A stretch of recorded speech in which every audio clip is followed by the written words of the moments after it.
बाबा उठी ना सबेरे चिट्ठिया लिखी।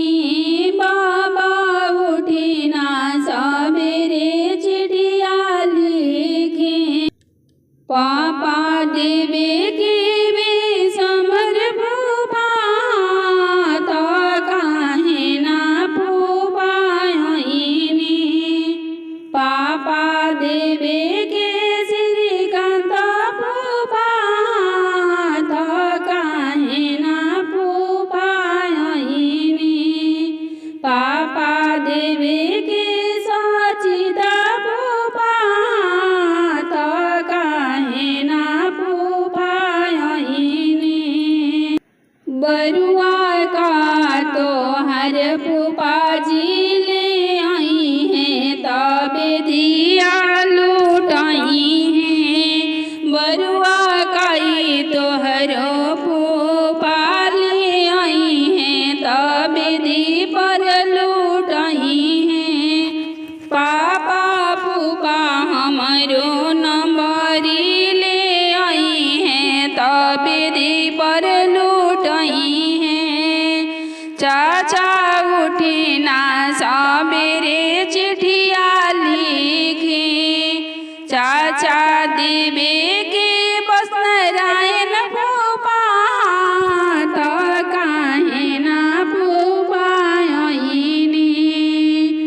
चाचा देवे के सब फूफा लोग तो काहे ना फूफाइनी। बरुआ काई तोहरो फूफा ले आई हैं। बरुआ काई तोहरो फूफा जी ले आई हैं तबे दी पर लुटाई हैं। बरुआ काई तोहर फूफा जी ले आई हैं तो पंडित जी के दी हैं। बरुआ काई तोहरो फूफा जी ले आई हैं तो पंडित जी के दी हैं। पापा फूफा अपन बहिनी ले आई भी तो पंडित जी के देह। पापा फूफा अपन बहिनी ले आई हैं तो पंडित जी के दी हैं। चाचा उठी ना सबेरे चिट्ठिया लिखी। चाचा उठी ना सबेरे चिट्ठिया लिखी। चाचा देवे के परमोद जी जहाँ तो काहे ना जी जाइनी। भैया उठी ना सबेरे चिट्ठिया लिखी।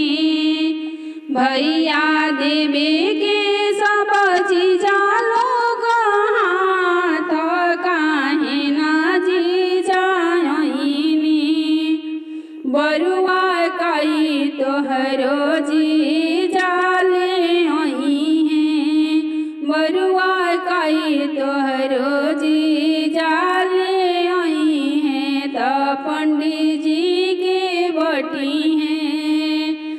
भैया जीजा हमारो अपन मम्मी के ले आई हैं। भैया जीजा हमार बहिनी ले आई हैं तो पंडित जी के बटी हैं। भैया जीजा अपन बहिनी